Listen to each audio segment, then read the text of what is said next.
The story goes on as Naofumi and his friends run away from Madoyasu. Philo feels sad about leaving her carriage behind. Naofumi decides they have to give it up for now because Madoyasu might be watching. They plan to retrieve it later when it's safe. Suddenly, a cloaked man blocks their path. Naofumi, recognized as the shield hero, is questioned by the man. Another man attacks Naofumi from behind, but Naofumi defends himself. Raphtalia also defends against the man in front. Naofumi casts a buff spell on his party, and one of them uses magic to summon a meteor. The meteor is set to hit them in 5 seconds. Naofumi uses his air shields to reduce the damage and sends Philo and Raphtalia to attack the spellcaster. However, the other man intercepts them, dispelling Raphtalia's buff spell and repelling Philo's attack. Naofumi uses his shield prison to protect against the meteor, and the shield withstands the impact. The men attempt to attack again, but Asine intervenes. She assures them everything will be fine. The men recognize her as the vassal weapon wielder from a destroyed world. They belittle the cardinal weapon heroes of this world, calling them weak. Raphtalia attacks the men in response, having gained speed after the curse was dispelled. She defeats one of them, and Asine kills the other. Asine warns that this is not the end, and they will return. Naofumi questions Asine's convenient timing and wonders if she is working with the men. Raphtalia and Philo think Naofumi is being too harsh on Asine. Asine's stomach growls, adding a humorous note to the tense situation. The scene changes to them feeding Asine in their village. Naofumi asks her why she saved them, and Asine explains that the men were working with heroes who destroyed her world. This confirms Naofumi's party's suspicion that there are other worlds. Naofumi mentions they called her a vassal weapon wielder, and Asine reveals that weapon wielders in her world were killed, and her world was destroyed. Naofumi understands and questions how she appeared at the perfect moment. Asine shows him a needle-like thing she implanted on him, explaining that she watched him through it. Naofumi wonders if it works like a portal skill, and asks when she put it on him. Asine says it was during their fight in the Colosseum, surprising Naofumi that she's been watching him for so long. Asine expresses her desire to help Naofumi to prevent more weapon wielders from getting killed. The scene then shifts to Naofumi telling Raphtalia about Asine's destroyed world and the existence of other worlds. He's curious about her as a vassal weapon wielder from a destroyed world, but wonders if trusting her will endanger the others. Raphtalia believes they should let Asine stay for now since she saved their lives. Naofumi, while not fully trusting her, agrees to keep an eye on her. The next day, Asine puts on a doll show for the kids in the village, winning their love. Raphtalia thinks Asine has made friends. Rishia and Eclair return with demi-human kids they took for training. Eclair mentions they learned a lot, and Naofumi asks about their training. Eclair explains that what they learned so far is just the surface of Hengen Muso, and there are secrets only promised students can learn. Naofumi inquires about Eclair's management of the lands, suggesting Malty might be in charge. He informs her about a new visitor in the village whose intentions are unknown, emphasizing the importance of having the Lord of the Land present. Heel informs Naofumi that their levels have significantly increased, mostly reaching level 40. Naofumi decides they can upgrade their classes and summons Philo, mentioning they will go for class upgrade. Philo worries about Madoyasu, but Naofumi assures her they can handle it. Naofumi invites those at level 40, like Keel, to follow him to the capital after breakfast. After they reach the capital, and Naofumi talks about upgrading their class. He mentions that while it expands their potential, it also comes with risks. They might not get to choose their class, or they could be given one where they have the most potential to grow. In their future lives, fighting ability won't be the only important thing. Naofumi advises them to specialize in something they'd like to do. Keel wants to grow stronger, so he doesn't need to choose, and others share what they want. Naofumi asks them to split into 2 groups, one to choose and the other not to. The scene shifts to Naofumi at the blacksmith store with everyone. Keel admires the weapons, and Naofumi asks about the progress of new shields and armor. The blacksmith mentions difficulties with the weird ore from the spirit tortoise. Naofumi, having upgraded their classes, wants new weapons. He introduces a slave who wants to be a blacksmith, asking the blacksmith to take him as an apprentice. The slave, recognized as Talania, enters, and they discover the blacksmith knows him. Talania agrees to be an apprentice. Naofumi plans to go hunting once they get their new weapons. Returning to the village, they notice Rishia and Elrasla training, and Foal's movements have improved. Atla fights Rishia, showcasing a secret technique of Hengen Muso. Naofumi decides to go hunting, and Atla, eager to join, easily takes him down. Foal advises against separating Atla, but she insists. Naofumi decides to take Atla, Foal, Raphtalia, Rishia, Keel, Philo, and Raph. Eclair suggests hunting bandits who survived the spirit tortoise's destruction. Naofumi agrees, and they leave for the bandit location, splitting into 4 groups. The first group includes Philo and Rishi. The second has Eclair, Fol, and Atla. The third consists of Raftalia and Keel, and the fourth is Naofumi and Raf. The story shifts to Ren's past, where he was in a different world. In his school, a friend invited him to play the game Brave Start. Ren agreed initially but backed out when he learned she would bring other friends. This revealed that Ren is introverted and not comfortable in large groups. Fast forward to the current world, Ren successfully defeats a dragon, surprising his party members. Confident in his knowledge of the world from his previous game, they face the spirit tortoise. Unfortunately, all his party members die, leaving Ren confused and scared. Despite following a strategic plan, his teammates' higher levels didn't save them. The narrative then revisits Ren's meeting with Naofumi, who expressed sympathy for Ren's lost friends but encouraged him to join in fighting the Phoenix. Malty, however, warned Ren not to trust the shield hero. Initially skeptical, Ren didn't believe her until he noticed her tears and the lack of a reaction from the slave Crest. Trusting her, he left the tavern, thinking his luck had changed. His optimism shatters the next day when he discovers his equipment missing, and a letter in Malty's room declares him useless. This revelation plunges Ren into depression, prompting him to leave the inn. Outside, Ren encountered the 2 men previously defeated by Naofumi, and they tried to kill him. Engaging in a fight, Ren realized something was wrong with his body, so he fled and sought refuge in a townsperson's house. The owner recognized him as the sword hero but asked him to leave, blaming him for failing to protect them from the spirit tortoise and foreseeing disaster. Ren was rejected by the villagers, prompting him to run away from his pursuers. In an unfortunate turn of events, Ren found himself at a bandit hideout where they mocked him for his attire and teased him about his deceased companion. Feeling detached, Ren believed he didn't need anyone and manifested the cursed sword. In a violent act, he killed the bandit leader and claimed his mask. We then see Madoyasu engaged in a battle with Ren. Returning to the present, Madoyasu reveals his intention to punish a bandit threatening Naofumi's village. As he confronts the bandit boss, the shocking revelation unfolds that it is none other than Ren himself. Ren launches an attack on Naofumi, employing the powers of the Curse series. Naofumi, utilizing his shield, blocks Ren's assault. In the midst of the clash, Ren expresses his determination to surpass everyone and attain greater strength. Naofumi discerns the nature of the Curse series as a manifestation of Ren's deep-seated misery and desires. Recognizing the inherent price of utilizing the Curse series, Naofumi realizes the urgency to intervene and halt Ren. The confrontation intensifies as Ren, fueled by his newfound powers, asserts his dominance. Naofumi, suspecting Ren's motives akin to a bandit seeking treasure, resolves to stop him. In a tense exchange, Naofumi queries Ren about Malty's whereabouts, further fueling Ren's anger. However, Naofumi emphasizes that Ren is not his true adversary. Madoyasu offers assistance, but Naofumi urges him to refrain, attempting to reason with Ren and persuade him to reconsider his path. Undeterred, Ren vows to behead Naofumi, unleashing a giant guillotine with swift ferocity. Despite the threat, Naofumi defends himself with his shield. Raftalia and the others arrive, expressing concern for Naofumi's well-being. Ren, confident in his power, summons a colossal monster using gathered gold as a catalyst. Naofumi shields Raftalia from the impending attack. Ren declares that he's not finished and believes he can always win, no matter how many opponents he faces. He attacks, but Rafia steps in, and they engage in a sword fight. Naofumi, concerned about Ren being affected by the Curse series, asks Saiyan to restrain him. The plan is to bring Ren back to the village and prevent further harm.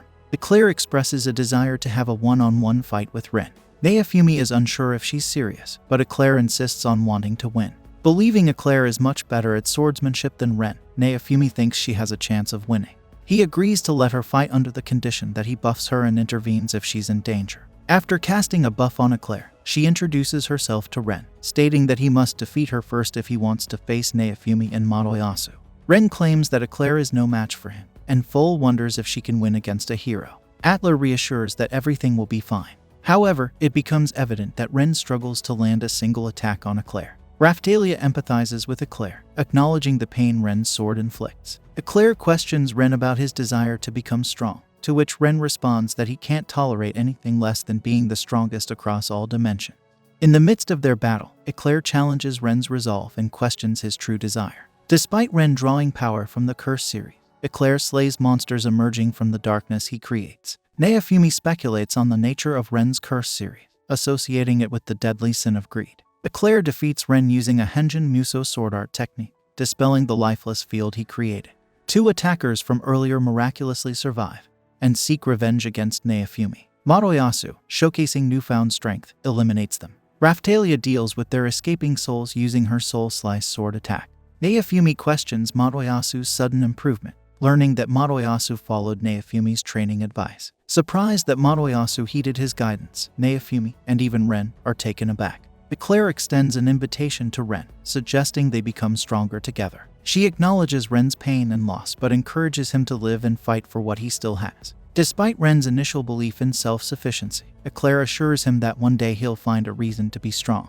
Eclair welcomes Ren as a training partner, and everyone rejoices in the newfound camaraderie. Madoyasu tries to approach Philo, but she runs away, prompting Madoyasu to chase after her. The story shifts to Lalona Village, where Naofumi considers that the phoenix will revive in 2 months. Recognizing the urgency, he thinks they must unite and strengthen the heroes quickly to defeat the phoenix. Additionally, they need to prepare an army to protect the village. Naofumi hopes they can manage it somehow. In the midst of these thoughts, Asine wonders if Naofumi has finished making breakfast. Naofumi asks her to wait a bit as it will be ready soon. Unexpectedly, Keel appears in his animal form and asks Naofumi to feed him. Everyone is surprised to see Keel in this form. Keel explains that Sedina taught her the Ryanthrope transformation, and Naofumi questions if this form affects his abilities. Sedina clarifies that it depends on the species, but Keel's power should have leveled up.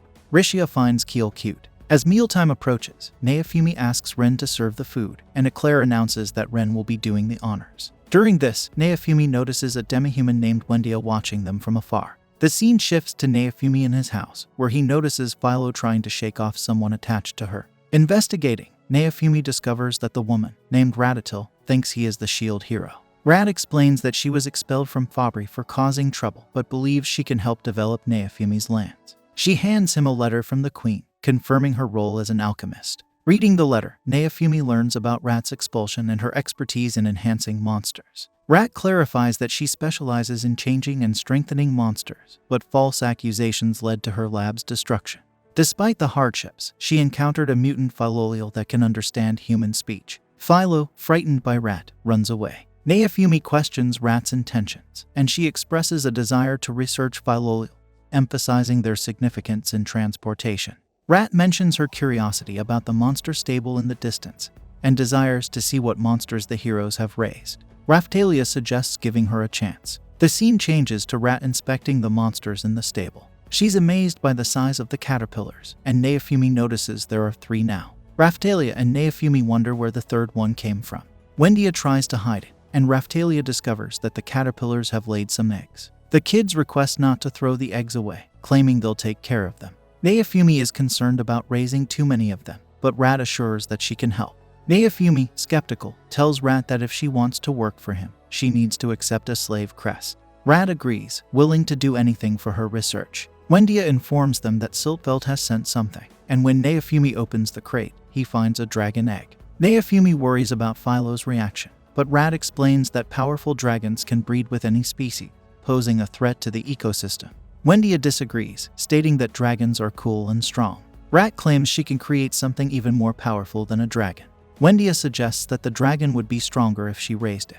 Naofumi reluctantly agrees to try raising the dragon.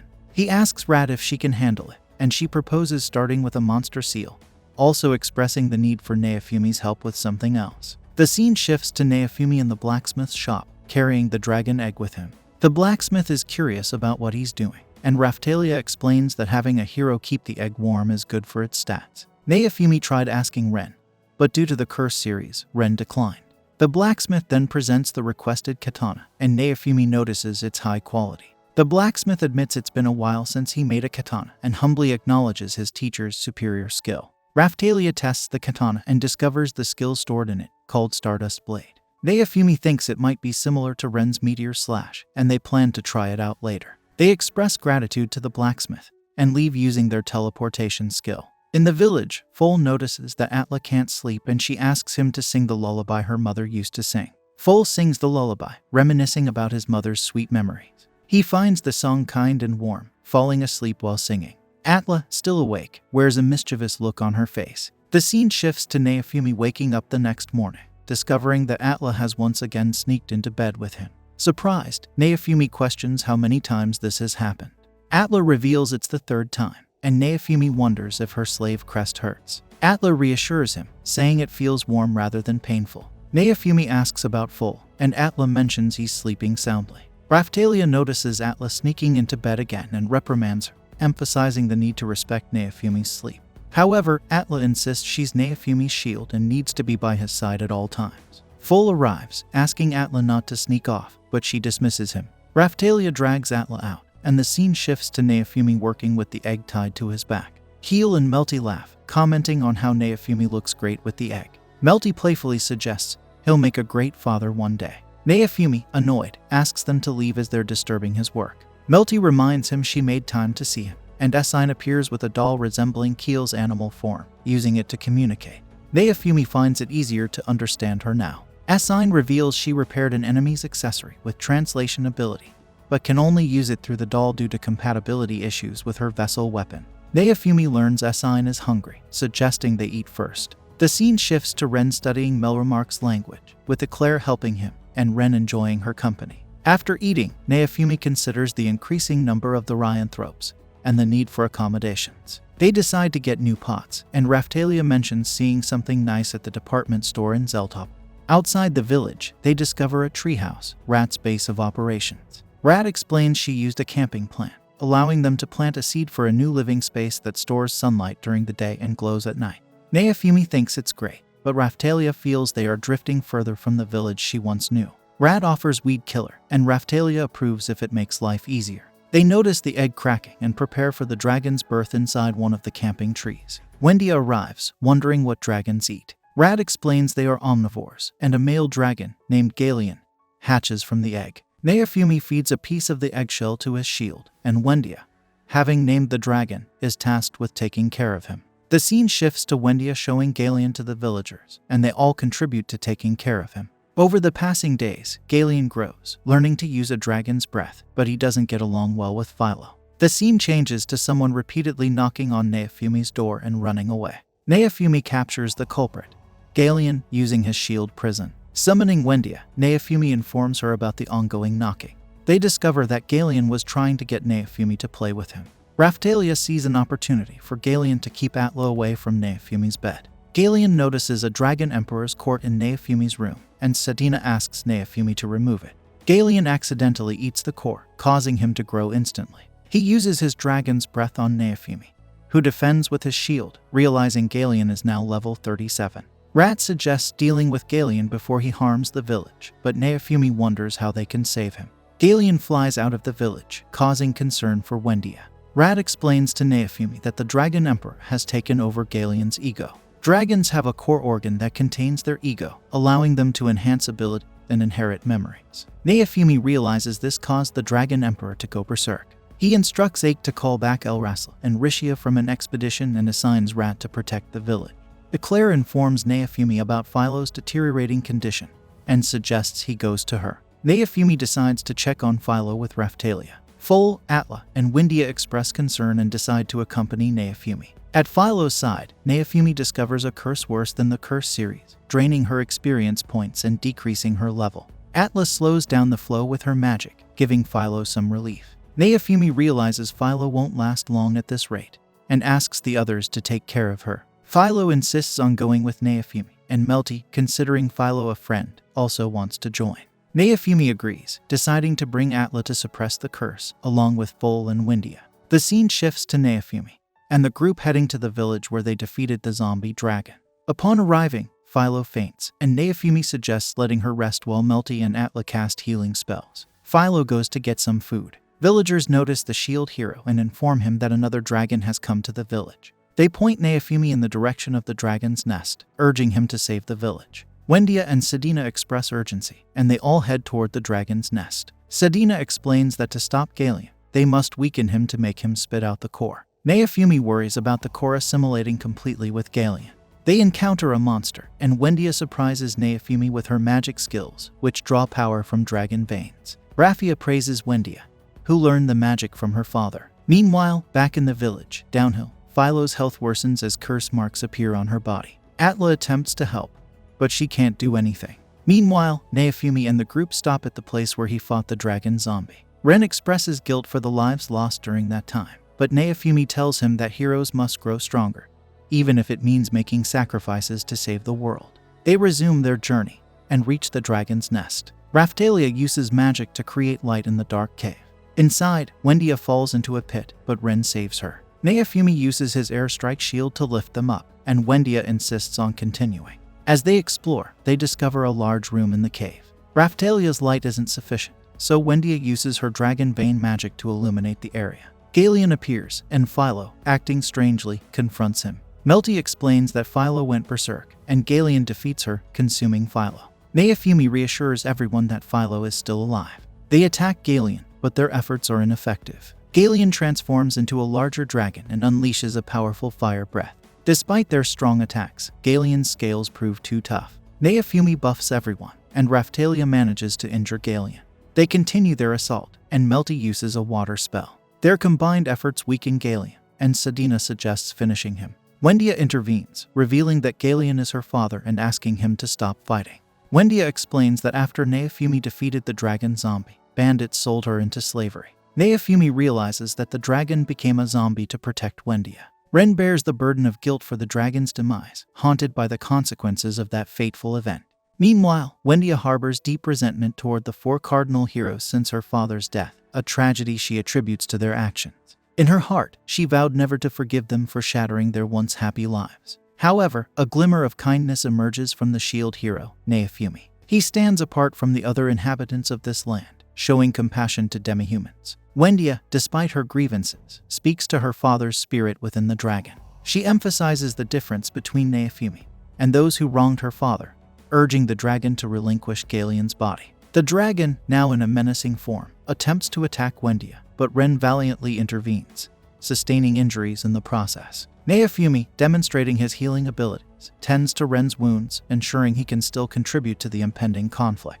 The dragon undergoes another transformation, shedding any semblance of Wendia's father. It declares itself as the Dragon Emperor, an authoritative figure ruling over all monsters. Naofumi theorizes that the fusion of cores, one from the zombie dragon in their world, and the other from the Emperor Dragon in Kazuna's world, resulted in this amalgamation of souls. The Dragon Emperor articulates a malevolent goal: to dominate this world, subjugate feeble humans, and exact vengeance on the hunting hero and her allies who thwarted its ambitions. Atla, Naofumi's companion, alerts him to an extraordinary surge of power emanating from his shield, feeding into the Dragon Emperor. Unfazed, Naofumi directs Malty to move away from the source. When questioned about Philo's fate, the Dragon Emperor callously reveals that Philo resides within its body, causing distress among the group. As they witness Philo's diminishing level, Naofumi employs a buff skill on Raphtalia, who attacks the Dragon Emperor to no avail. Sedina and Malty join the assault, followed by Ren and Eclair, yet their combined efforts prove ineffective. Amid the frustration, Naofumi proposes a daring plan, deliberately failing a power-up attempt on the Wrath Shield. This, he believes, will weaken both the shield and the Dragon Emperor. Sedina expresses concern about the potential repercussions for Naofumi, but time is of the essence, and he insists on proceeding. However, the Dragon Emperor intervenes, seizing control of Naofumi's stats to maximize the power of the Wrath Shield. A devastating blast ensues, leaving everyone injured. Wendia implores her father's spirit to return to her, but the Dragon Emperor readies a breath attack aimed at her. Naofumi hastily erects multiple shields to intercept the impending onslaught. Although most barriers succumb to the Dragon Emperor's fiery breath, one remains intact, the last line of defense against the impending catastrophe. Naofumi, determined to thwart the attack, braces for impact. This brings an end to our episode.